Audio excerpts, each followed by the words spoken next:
को जगत गुरु संत रामपाल जी महाराज के अद्भुत अलौकिक सत्संग प्रवचनों ने हिंदुस्तान में ही नहीं बल्कि विश्व में एक आध्यात्मिक ज्ञान की क्रांति ला दी है। लाखों श्रद्धालुओं ने हमें इन सत्संगों के प्रसारण के लिए बधाई पत्र भेजे हैं। इसके साथ साथ कुछ श्रद्धालुओं ने कुछ शंकाएं भी हमारे को भेजी हैं। हमने उन सब श्रद्धालुओं की शंकाओं के निवारण के लिए संत रामपाल जी महाराज से भेंट की तथा महाराज जी से उन सभी शंकाओं का निवारण जाना, जिसकी जिज्ञासा हमारे दर्शकों में बनी हुई है। तो आइए अब जानते हैं परम पूज्य जगत गुरु तत्वदर्शी संत रामपाल जी महाराज से आपकी हर शंका का समाधान। महाराज जी, हमने सुना है कि आप जी श्री ब्रह्मा जी, श्री विष्णु जी, श्री शिव जी आदि देवताओं की पूजा छुड़वाते हैं, क्या ये उचित है? ब्रह्मा विष्णु महेश को हम छुड़वा सकते हैं? हम कोई बालक हैं? परमात्मा कबीर जी आदरणीय गरीबदास साहिब जी को सतलोक लेकर गए थे। वह सब सतीथि से परिचित करा कर ब्रह्मा विष्णु महेश की सतीथि से परिचित करा कर वहां पे छोड़ दिया।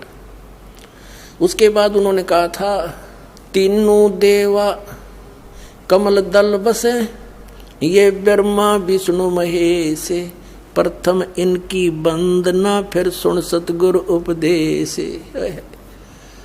उन्होंने कहा था कि तीनों ब्रह्मा विष्णु ये तीनों देवा कमल दल में बसते, हमारे कमलों में, इन दलों में अंदर रहते हैं।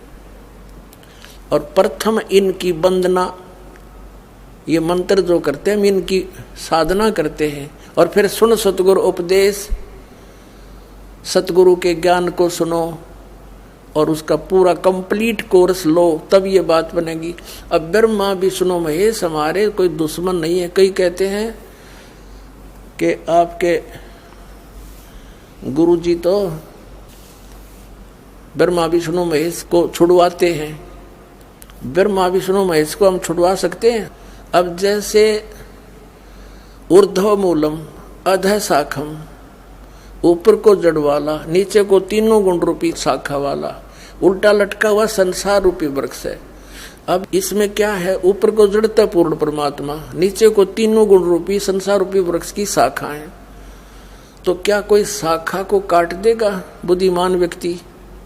पेड़ की शाखा को कोई काटने की कहेगा कि इसको तो फेंक दो काट के, फिर लटका के करेंगे बाकी का हम? तो कहने का भाव ये है कि जैसे परमात्मा कहा करते कि जैसे हमने भक्ति रूपी पौधा बीजना है और हम नर्सरी से कोई पौधा लाए, कैसे बीजेंगे? उसको गड्ढा खोदेंगे और उस गड्ढे में उसको जड़ों की तरफ से दबाकर मिट्टी में, फिर उस जड़ों की मूल की सिंचाई करेंगे। तो मूल की यानी जड़ की पूजा करेंगे हम, तो वो पौधा पेड़ बनेगा, उसकी टहनियां बड़ी बड़ी हो जाएंगी, तीनों गुण रूपी शाखा।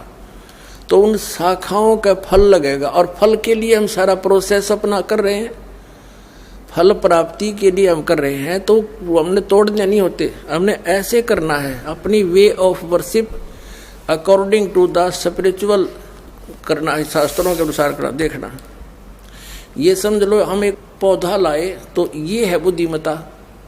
जड़ों को गमले में यानी मिट्टी में डाला, दबा दिया और पूजा शुरू कर दी, सिंचाई। ये जड़ कबीर परमात्मा है इस संसार रूपी वृक्ष की।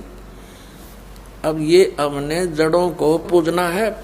इन ब्रह्मा विष्णु महेश की पूजा नहीं कर, हम क्या कर रहे हैं? ऐसे कर रहे हैं। ये बता, बालका वाला काम कर रखे हमने, हंसी नहीं आवे। हम ऐसी पूजा कर रहे हैं, उल्टा काम कर लिया हमने। ब्रह्मा विष्णु महेश को हम इष्ट रूप में पूज रहे हैं, गमले में ला दिए ब्रह्मा विष्णु महेश और ये पूजा कर रहे हैं। तो कोई क्या कहेगा? समझदार व्यक्ति ने कहा सीधा कर ले इसने, और वो लड़े, हट जा दूर, खबरदार तूने क्या कर दिया। अब देखो, जड़ छोड़ दी हमने, अब जड़ ऊपर रहेगी तो भक्ति रूपी पौधा सूख गया। ये यूजलेस है, ये शास्त्र विधि को त्याग कर शास्त्र विरुद्ध साधना है, ये उल्टा बीजा हुआ भक्ति रूपी पौधा। और हमने ऐसे करने को कहा, तो इसमें इसकी पूजा करेंगे भगवान कबीर साहब की, फिर हमारे शास्त्र अनुकूल कर्म बनेंगे। शास्त्र अनुकूल संस्कार होने से ये फल ब्रह्मा विष्णु महेश ने देना हमारे को, क्योंकि यहाँ के ये प्रधान है, इविन का फल लगेंगे। अब इसका प्रमाण देते हैं। अपने आत्माओं परमात्मा ये कहा करते, तुम साधना ठीक करो, और फिर आपको लाभ होगा पूरा। अब तुम साधना कर रहे हो उनकी जो आपको कुछ दे ही नहीं सकते। अब जैसे आप किसी फैक्ट्री मालिक की नौकरी कर रहे हो, तो नौकरी उसकी कर रहे हो, आपकी हाजिरी लगकर तनख्वाह बनकर कैशियर के पास आती है, अकाउंटेंट के पास आती है। अब तनख्वाह तो देंगे अकाउंटेंट और वो कैशियर, लेकिन वो देंगे आपका वर्क डन, और वो भी उस मालिक की मजदूरी करोगे। तो यदि उस आप लागे अकाउंटेंट और कैशियर की जूते साफ करन, उसकी प्लेट धोना, वह नौकरी दी छोड़ आपने, वो खाक देंगे आपको, जो कहें बाजत चाह बिना प्याओ टाइम पे। तो इसी प्रकार हमने पूजा तो करनी है, मजदूरी तो करनी, इष्ट रूप में तो पूजना परमपिता को, कबीर साहब को, और फिर उससे बनेंगे हमारे शास्त्र अनुकूल जितने भी शुभ संस्कार फिर देंगे। यही यहाँ पर जब तक आप यहाँ रहोगे तो यहाँ के ये प्रधान है, इन्होंने हमारा वर्क डन देना है। जैसा कर्म करेगा फल देगा भगवान, इनका ये आखिरी विधान था। तो ये भगवान तो वर्क डन ही दे सकते, इसमें ऐड नहीं कर सकते। और फैक्ट्री मालिक मनमाना करा के दे तोहफे में, यानी परमात्मा हमारे मालिक हैं, मालिक तो कुछ भी दे सकता है। अब और थोड़ा सिखा दिखाते हैं क्योंकि कंसेप्ट इससे जुड़ा हुआ है। इसी गीता जी अध्याय नंबर 3 के, ये श्रीमद् भगवत गीता अध्याय नंबर 3 के आपको दिखाते हैं श्लोक 10 से लेकर 15। ये देखिएगा, श्रीमद् भगवत गीता अध्याय नंबर 3 के और श्लोक नंबर 10।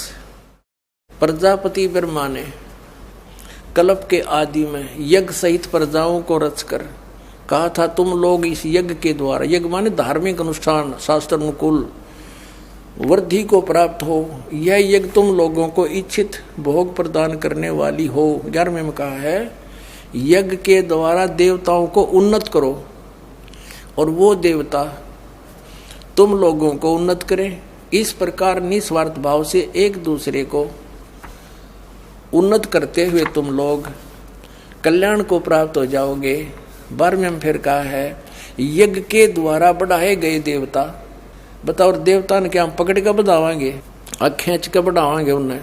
अब ये विधि बता रखी है कि शास्त्र अनुकूल साधना करने से, जड़ की पूजा करने से ये तीनों देवता रूपी शाखा बढ़ जाएंगी, बड़ी हो जाएंगी, फिर ये फल देंगे। देखिए, यज्ञ के द्वारा, शास्त्र अनुकूल साधना के द्वारा बढ़ाए हुए यानी बढ़े हुए देवता, ये तीनों शाखाएं तुम लोगों के बिना मांगे ही इच्छित भोग निश्चित देते रहेंगे। उन देवताओं को दिए हुए भोगों को जो पुरुष उनके बिना दिए स्वयं भोगता है वह चोर है। अब क्या सिद्ध हो गया कि जैसे हम मूल की पूजा करेंगे, मूल की यानी जड़ की पूजा करने से टहनी बड़ी हो जाएंगी, ये देवता बढ़ गए, बड़े होकर ये फलों से लथपथ हो जाएंगी, ये टहनी बिना मांगे देंगे अपने आप, क्योंकि हम मूल की पूजा कर रहे हैं तो अपने आप इनका बस की बात नहीं, देने पड़ेंगे फल हमारे को। आगे देखो, और जो फिर कहते हैं धर्म दान नहीं करते तो वो तो चोर हैं, वो फिर स्वयं भोगता है बिना गुण को दिए यानी बिना कुछ दान किए तो चोर है। 13वें में कहा है, यज्ञ से बचे हुए अन्न को खाने वाले श्रेष्ठ पुरुष सब पापों से मुक्त हो जाते हैं, और जो पापी लोग अपने शरीर पोषण के लिए ही अन्न पकाते हैं वे तो पाप ही खाते हैं। इसका कहने का भाव यह है, अपने आत्माओं, यहाँ पर सतलोक आश्रम बरवाला जिला हिसार हरियाणा में पूरे विश्व में एक ये स्थान है जहाँ शास्त्र अनुकूल साधना होती है। अब ये क्या बता रहे हैं, यज्ञ से बचे हुए अन्न को खाने वाले श्रेष्ठ पुरुष संत यानी अच्छी आत्मा तो सब पापों से मुक्त हो जाते हैं। हम सबसे पहले परमात्मा का भोग निकालते हैं, भोजन का भी, हलवे का प्रसाद बन कर आता वो भी, उसको भगवान के भोग लगाकर फिर शेष अन्न को वितरित किया जाता है। तो ये कहते हैं यज्ञ से बचे हुए अन्न को खाने वाले संत, साधु संत भक्त, यज्ञ से बचे हुए अन्न को खाने वाले संत है यानी साधु संत भक्त आत्माएं, अच्छी आत्माएं सब पापों से मुक्त हो जाते हैं।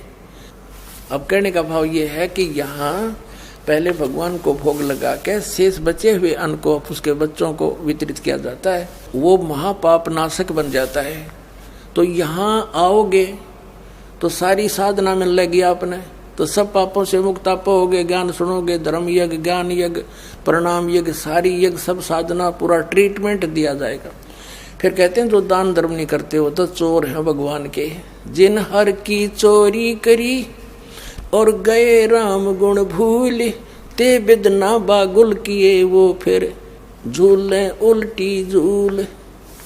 कहते हैं जिन हर की चोरी करी, भगवान ने जो आपको दान दिया है, धन आपके संस्कार में, उसको आगे दान जो नहीं करता वो तो चोर बताया भगवान का। तो फिर क्या बताते हैं देखिएगा, आगे इसमें निष्कर्ष निकल रहा है। अब तीसरे अध्याय का हमने ये 13वां श्लोक पढ़ लिया।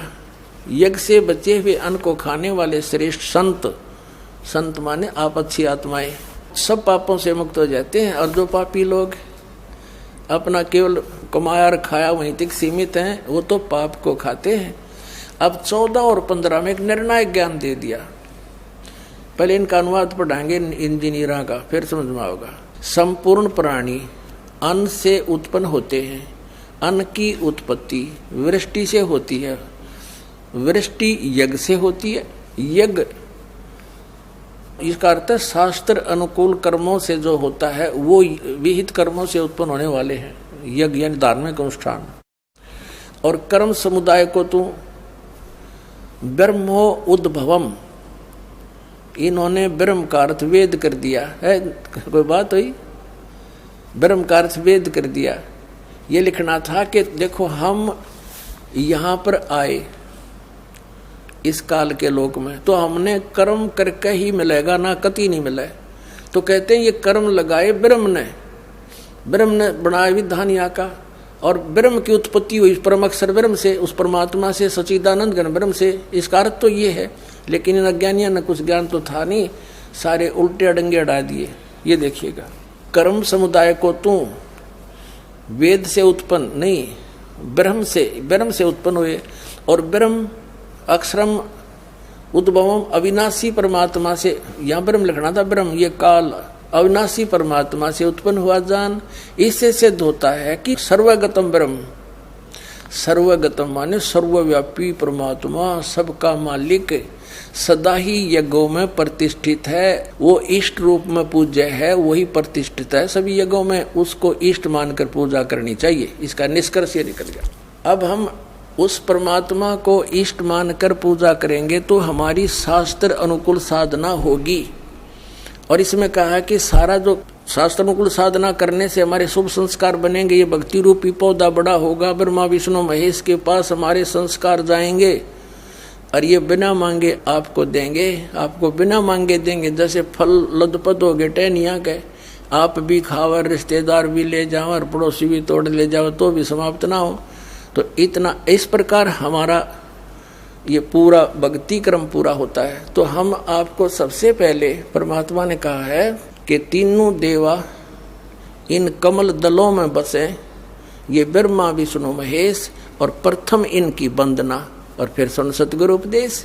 तो हम इनकी पूजा नहीं कर रहे, हम किसी का किराया दे रहे हैं। जैसे हम टैक्स भर रहे हैं बिजली का, हम बिल भर रहे हैं इसका, टेलीफोन का, वो पूजा थोड़ी कर रहे हैं। वो तो हम उनको दे रहे हैं, तो हमें हमारी सुविधाएं जारी रखेंगे, नहीं देंगे तो कनेक्शन काट देंगे। तो हम शास्त्र अनुकूल साधना कंप्लीट कोर्स ना करके अपनी अपनी डफली पीट रहे हैं, जिस कारण से हम परमात्मा से मिलने वाली साधना से वंचित होकर के हम नास्तिक होते जा रहे थे। अब परमात्मा ने दया करी आपके ऊपर और इस दास के ऊपर। इस दास को बनाया वो तत्वदर्शी संत, और जो ज्ञान परमात्मा 600 वर्ष पहले छुपा गए थे खजाना, इस दास को चाबी दे दी। अब दास ने खोल दिया उसके बच्चों के सामने, अब खाओ और खर्चो, चलो सतलोक में।